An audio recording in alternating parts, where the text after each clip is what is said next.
আসলে আমাদের এলাকার চিত্র, এই গরুগুলো বিলুপ্ত হয়ে গেছে। আমার এই মামা গরু নিয়ে আসছে দুটো, দেখেন কি সুন্দর গরু।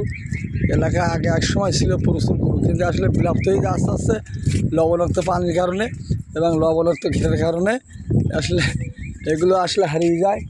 এখন আমার এই ভাগ্নে এইসব তালা আছে খুব সুন্দর, উনি ঘুমিয়ে থাকে 12টা পর্যন্ত, কিন্তু উনি এই গরু খুব ভালোবাসে। গরু ছাগল এই খামার আছে, আপনারা লাগলে যোগাযোগ করেন। ভাগ্নে আবু সাইদ ভাগ্নে যোগাযোগ করলে আপনি ভালো ভালো ছাগল, গরু, ঘোড়া, মোষ, ভেড়া, বিভিন্ন পশু পাখি এবং উনি কোয়েল পাখি বিক্রি করে।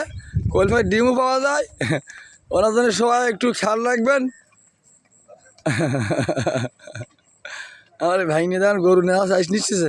এই গরু সম্ভবত আমার এই মিতি আশিকির বাড়িতে নিয়ে এসছিস, আশরাফ চাচার খামারেতে।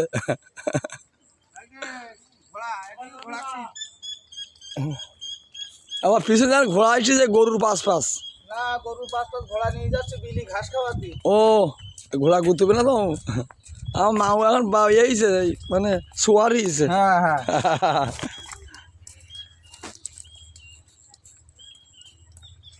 আসলে খুব ভালো, দেখেন আসলে এগুলো আগে এক সময় ছিল, আর এগুলো আসলে আবার আমার চাচা আশরাফ চাচা নিয়ে আসছে। খুব ভালো, খুবই ভালো, সুন্দর সুন্দর সুন্দর।